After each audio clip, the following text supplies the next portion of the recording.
On Boxing Day, when Leicester City prepared to play Manchester United, the Foxes sat in 8th place. Over the next 3 months, their talisman Jamie Vardy would only score 1 league goal. Normally, this would signal the end of Leicester's Champions League aspirations, but this has not been a normal season. Following a win against Manchester United in the FA Cup on Sunday, Leicester are in 3rd place in the league and frontrunners in the race for the Champions League. One of the main reasons has been the resurrection of striker Kelechi Iheanacho. Iheanacho on a hat-trick, why not take it on? Oh, why not take it on? It's his day, Kelechi Iheanacho with a Leicester City hat-trick. Absolutely superb. It's powerful, it's accurate, it's unstoppable. Since the beginning of February, Iheanacho has led the league with 6 goals and is in the best form of his senior career. But with the international break coming, key players will be returning from injury. Today we ask, what should Leicester City do with Kelechi Iheanacho?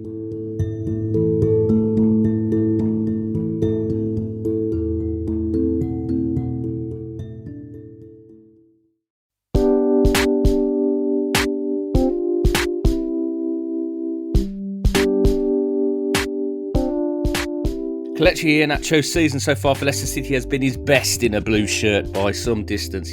Rob Tanner covers Leicester City for The Athletic. He's starting to show his real talent. Last week, Iheanacho scored a hat-trick against Sheffield United. Can you describe his performance that day? It was incredibly effective and ruthless against a Sheffield United side that, we have to be honest, wasn't at their best. They'd just lost their talisman leader, their manager, Chris Wilder. They were at disarray. They're heading back to the Championship, but you've got to show a ruthless streak, especially if you're going to be champions. And Kelechi came in on the back of some decent performances in previous games where he'd scored. His confidence was up, and it was just the perfect day for him. The best he's had since he joined Leicester City. You could see by the finishes, they were confident finishes, certainly the third one from distance, finding the bottom corner, but even the other 2 beforehand, he had to take them first time. And he is a confidence player, and I think you could see that in that performance, that, when his tail is up and when he's got self-belief in himself, then he is a very effective striker. Unfortunately, we just don't see it on a consistent enough basis for various reasons. So what was the reaction to fans after that performance against Sheffield? I think there's a lot of people eating a little slice of humble pie on the back of his recent form, and me included, because his inconsistency is very frustrating. I have described him in print as the most frustrating footballer around because, at times he looks like he could be the £25 million striker that Leicester bought from Manchester City, the guy whose stats are quite impressive. But on other days, like the Crystal Palace performance, when he was all over the shop, his touch wasn't there, his confidence wasn't there, he wasn't effective, he wasn't causing any problems to the back four, then he doesn't look anywhere near that level of striker that Leicester City have been looking for, certainly for one that to be pushing for Champions League qualification. So he's quite a frustrating striker, and I think that's, you can see that in the fans' reaction. They're like, wow, why can't we see that on a more regular basis? Well, the reason is because he doesn't play on a regular basis. But his teammates love him. And there was a lot of love for him in the dressing room after the game. They all signed his match ball, which is a tradition. If you score a hat-trick, you take the match ball home and all your teammates sign it. And he's very popular with the lads because he's a very amiable, jovial type of character. Doesn't get down, not surly, doesn't get into arguments. He's just a good teammate. And so they were delighted for him. So when he's on his game, what does that look like? What are his strengths and weaknesses, for people who haven't seen him play too much? Well, there's a lot of debate about where he is actually best placed in the side. He's predominantly played as the lone number 9 when Jamie Vardy is out, and hence the problem with consistency and form, because he's not consistently playing. Whenever Jamie Vardy is available, Kelechi invariably is on the bench. So he doesn't get a run of games. But when he does get going, I think personally he's better playing alongside somebody. He's better facing goal if you can get him in, trying to stretch the play, trying to get in behind defences. He's a natural finisher, so he's at his best when he doesn't have too much time to think about it. The first time finishes are normally his trait, getting into the 6-yard box. He could be a bit stronger than he is because he's got the physicality to be a stronger striker than he is. But when his confidence is up, he's got a very good first touch. He can play other people in. He is good at providing assists as well as scoring goals. In fact, there's a lot of debate about whether really he's a number 10 rather than a number 9, which he's been used predominantly as at Leicester City. So he's got lots of interesting traits, but trying to nail down who Kelechi is as a striker sometimes can be a little bit more problematic. In some ways, I think the last 2 months are kind of a microcosm of his entire Leicester career. I want to go back to the game against Fulham on February 3rd. Can you describe what led to Iheanacho's start that day? Yeah, he had to play because of Jamie Vardy's absence, which has been, that's been his role really as a deputy to Jamie Vardy ever since he come in. And it's been a really frustrating process for him as well. But that day, he did get an opportunity to lead the attack. He had James Maddison behind him. Harvey Barnes was on form. He had Jose Perez as well. So he had players in form and creative players around him to help him.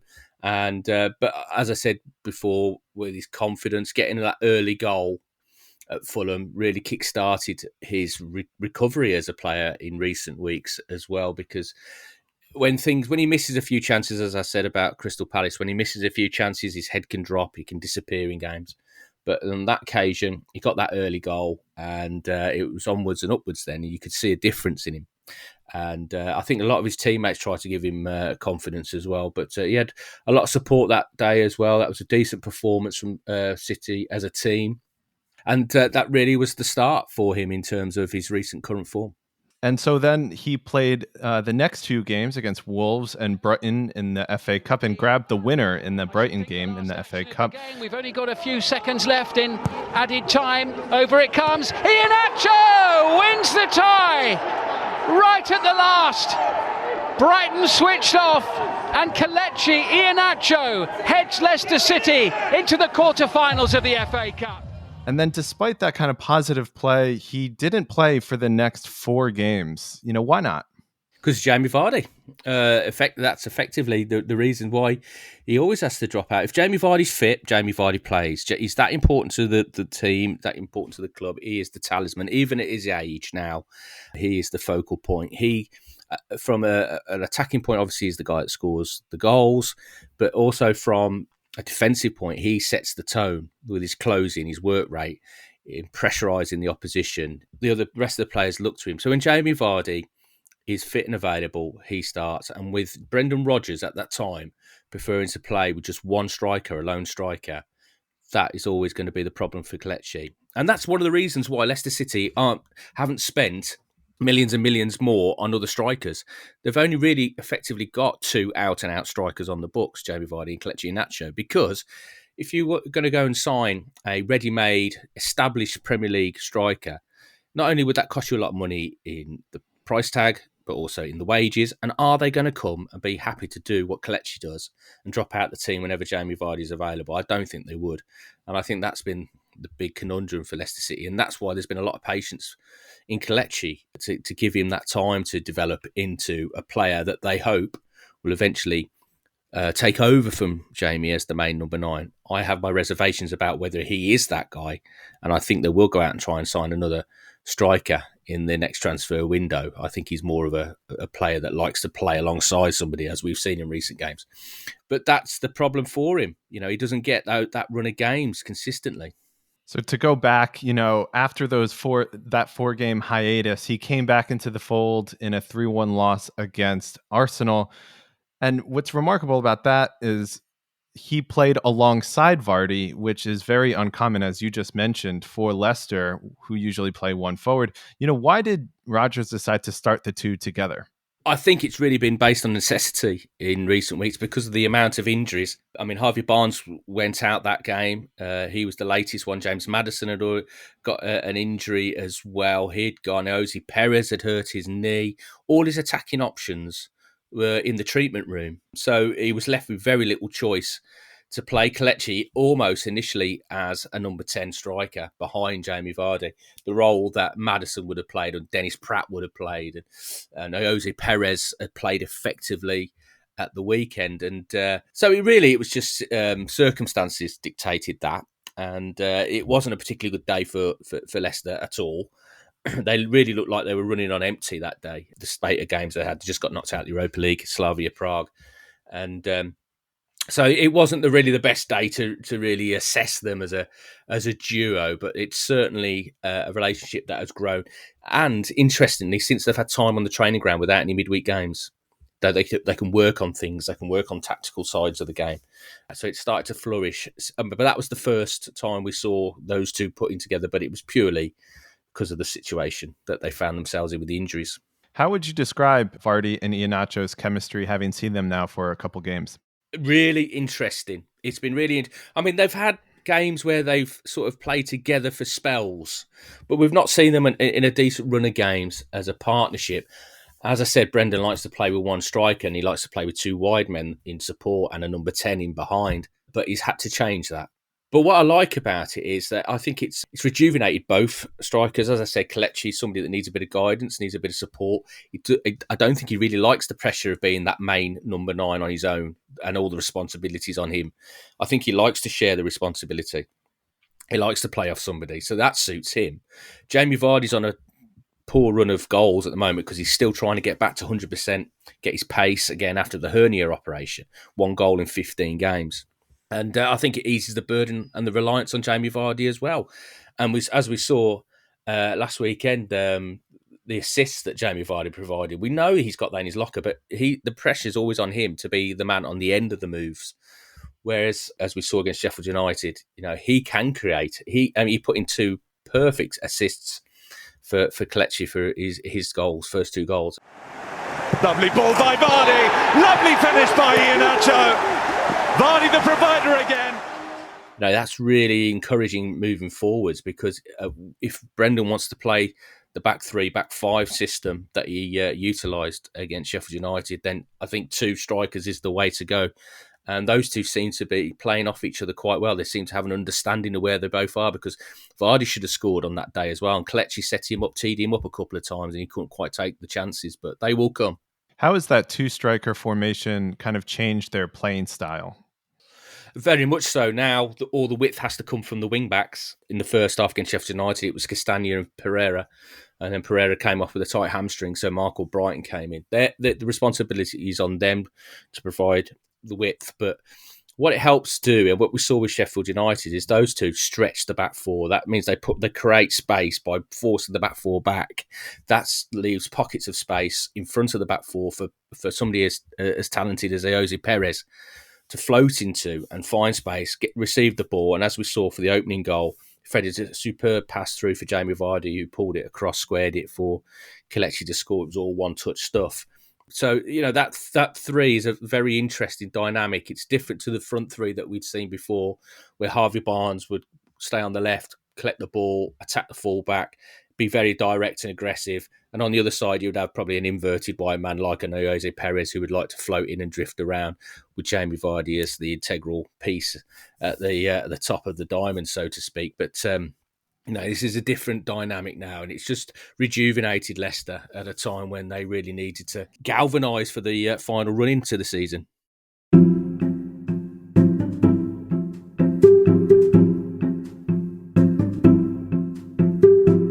You mentioned earlier how this opportunity for Iheanacho has come about because of injuries in the rest of the side. Do you anticipate when James Maddison returns and maybe some of the other players return after the international break, Iheanacho to go back to the bench? It's good. That's an interesting one. And I know a lot of fans are debating that now. What happens when Harvey Barnes is back? Because we're expecting Harvey to come back from his knee injury sometime in April. So he'll be available for the last few games of the season. Hopefully that might include an FA Cup final. That would be amazing for Leicester City, a club that's never actually won that trophy. Yeah, James Maddison as well. How would that change? I mean, you could argue James Maddison and Jose Perez would then be competing for that role in behind Kelechi and James. It really depends on his form, if he can maintain this form. This is the best run of form I've ever seen him in the Leicester City shirt, so he deserves to keep his shirt right now, regardless of who isn't available at the moment. But when those guys come back, it's going to be very interesting. And this is the sort of conundrum that I'm sure Brendan Rodgers would love. This is what managers dream of. Okay, it might be a bit of a headache trying to fit all these talented players in the side, but what a fantastic indication of how far Leicester City have come. If you've got a player of Kelechi Iheanacho in form, and then you've got Maddison and Barnes to come back as well, and Dennis Pratt, who could be back this weekend. You know, he added a different variant to their attack early in the season, playing as a number 10, because he was the sort of number 10 that runs beyond Jamie Vardy and runs in behind defences. So, you know, he's got lots of options when they're all available. He just hasn't had them available on a consistent enough basis this season. I thank God Almighty for this day, because I've been waiting for this day to come. I've been working really hard to wait for this day to come. So I'm really grateful to God, and thank my teammates, the manager, for helping me to grow.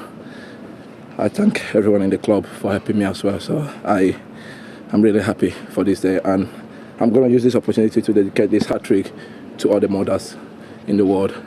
So they should keep taking care of us. I wish them all a happy Mother's Day. After the Sheffield United win, Iheanacho gave a pretty famous interview at this point. You know, can you give us some background on the meaning of that interview and what he was kind of describing with his mother?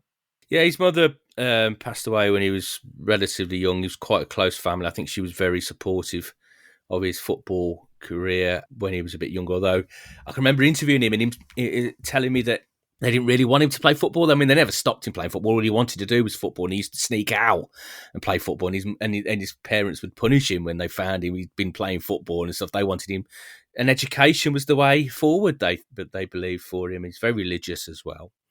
So, you know, that's the reason why on Mother's Day he paid tribute to not just his mother. He did it in another interview where he paid tribute to all mothers, which was a lovely touch, really, and indicates, you know, the sort of character he is, a deep thinking sort of family guy. And that was typical of him. You mentioned his personality. You know, have you interacted with him much? You know, can you describe maybe any interactions you've had? He's very softly spoken. As I said, he's very religious. So whenever you ask him questions about, you know, his form and how things are going, he's very quick to thank God. He's got a sense of humour as well, from what the other lads have told me. Obviously, he doesn't get to display that in many interviews because he doesn't do that many interviews. But no, he's a very down to earth sort of lad. Really, he's not flash at all. He's not that sort of footballer that spends thousands on his clothes and his trainers and cars and stuff like that. He's just level headed and gets on with his work. Brendan says that down the training ground, he works incredibly hard on the pitch. He trains like he plays, fully committed. But I think he's just one of those players that needs a little bit of an arm around him. Needs to feel a bit of love from his teammates and from the fans as well. And he's a nice lad. Is there any story that kind of characterizes the kind of personality that you just described? He's very, very close to Wilfred Ndidi, as you would expect. They've got a box. They've got their own box for their families. Now, not all the players have got boxes, and in fact, on the wall of the corporate box listings, most of them are companies that are sponsoring the club and stuff. But Kelechi and Wilf share one. And so when their families are with them and they do come over, they all get together. So that's what I mean about the family sort of side of them. And, he was talking about his mother and Wilf is part of his extended family now. And so is Wilf's family. So that's the sort of family orientated character he is. Now, despite his young age of 24, he's actually been at the club for 3.5 years. You know, when he came to Leicester, they were fresh off winning the title, and he was just a young guy, 21 years old. You know, what were the expectations for him at the time? There were huge expectations because his goal scoring record, I mean, he hadn't played, I think he'd made only 20 appearances for Manchester City, something like that. And but his goal scoring ratio was incredibly high. And obviously there was the reputation of his performances for Nigeria at the Under-17s World Cup, when he got there. I think it was called the Golden Shoe. He was he was voted the best, the most effective player in that tournament.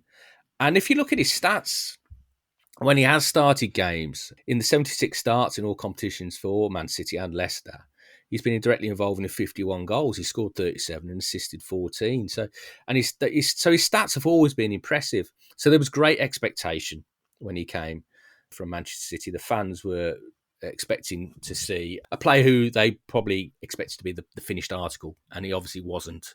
And so it's taken him a long time. I think people forget how young he is, really, and how inexperienced he can be. He's been around. It feels like he's been around the game a long, long time, but he hasn't played an awful lot of matches. And he was getting a lot of criticism from his international manager as well, Gunnar Roy, at Nigeria, for his performances just domestically and for the country. So that was an issue. But as I said, his biggest problem has always been the fact that he can't get consistent run of games. In a piece earlier this year for The Athletic titled "Patience is Wearing Thin with Kelechi Iheanacho at Leicester," you mentioned a confidence crisis that happened with him in 2018-19, and that was kind of the season from hell for him. Can you kind of describe that season for him? Yeah, just nothing seemed to be going right for him. He just looked lost during that season. He was really having a real issue, I think, with confidence, finding his feet, finding a role in the team, finding a place. I mean, there's been a lot of upheaval at times at Leicester in terms of managers coming and going. Claude Puel came in and he had a certain style of play that didn't really suit Iheanacho to that extent because the game was quite slow. They played a slow build-up game.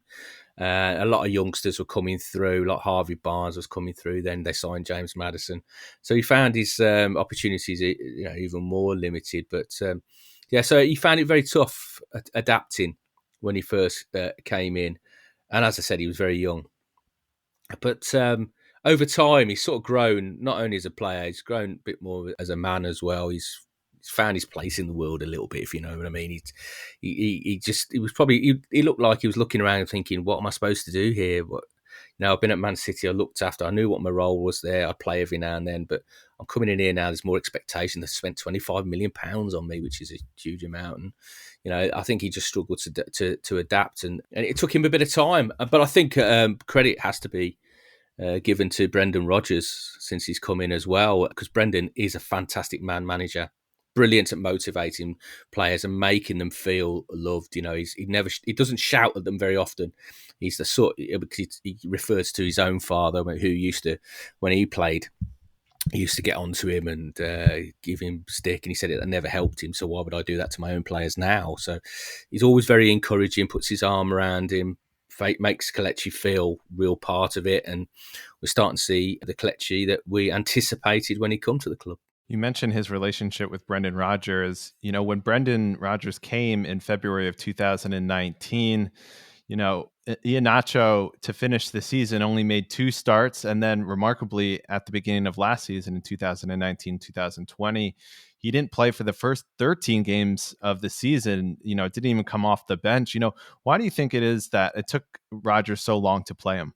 I think really just assessed him on the training ground. I didn't think he was that ready at the time. And obviously Jamie Vardy was the main focus at the time, because I think the big thing was for Brendan when he come in, that he identified Jamie as the talisman. Now, Jamie had been pushed out a little bit by Claude Puel, rather strangely. Claude felt that it was time for Leicester to try and find another way to play and not be so reliant on Jamie Vardy.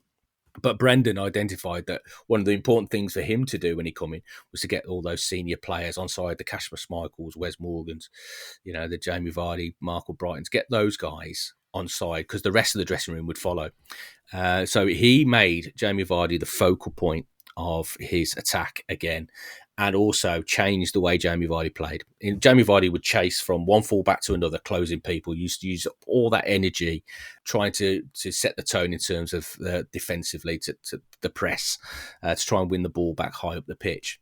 But he just narrowed the pitch for Jamie Vardy. He said, you just play the width of the penalty box. Don't want you chasing into corners, because you can't score goals in corners. That's where you play. And it just rejuvenated Jamie Vardy then. And he became the focal point of the attack again. So Kelechi again sort of found himself waiting in the wings, really. And then we saw other players emerge that took Kelechi in many respects to play as the supporting roles there as well. But I think Kelechi's just slowly won Brendan over with his attitude on the training ground. I mean, Brendan is hands-on sort of manager on the training ground. You see some managers, they'll watch from afar, or they'll go and sit in their office and do other things and leave the coaching to their coaches. Brendan's learnt to micromanage in many ways. He's learnt to let the responsibility fall upon Colatora and Chris Davis and the other coaches at the club, but he still gets involved himself. He still takes sessions. He still comes into sessions at certain points. If he sees something he doesn't like, he stops the session. So, he's very much hands-on, so he sees what's going on in the training ground. And you've seen Kelechi working hard, keeping his head down, not moaning, never complains about not playing. He's not the sort that goes banging on the door of the manager's office saying, "Why aren't you playing me, gaffer?" He's a good pro, so he's won Brendan over, and I think that's when a new manager comes in. There is inevitably you're going to find some players that are in that boat that they're going to have to win this manager over, and likewise there'll be other players that are rejuvenated by the arrival of the new manager because straight away they've been identified as key to what he wants to do in the future. So I think Kelechi's just won him over.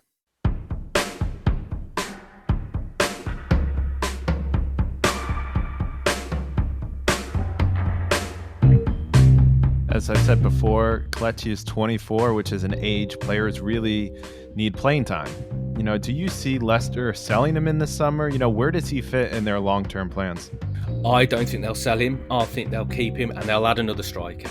I think they'll look for a bit more competition. They will be preparing for the day when Jamie has to play a bit more of a supportive role. I was saying not playing week in, week out like it has been at the moment. I mean, their aspirations for Champions League, so the games are going to come thick and fast next season. Obviously, the season won't be as condensed as it has been this season, but they still see Jamie Vardy having a role. They see Kelechi having more of an increased role, but they want to bring in another striker as well this summer. And I can see it being somebody who is a bit of an all-rounder as well. He likes pace, so they've got to have a bit of pace about them. Somebody like Ollie Watkins at Aston Villa, somebody like that. So I could see them bringing another young striker alongside Kelechi, and then eventually you'll probably see that striker and Kelechi forming some sort of bond as well. So I don't see them selling Kelechi Iheanacho this summer. I can see them only recruiting and strengthening.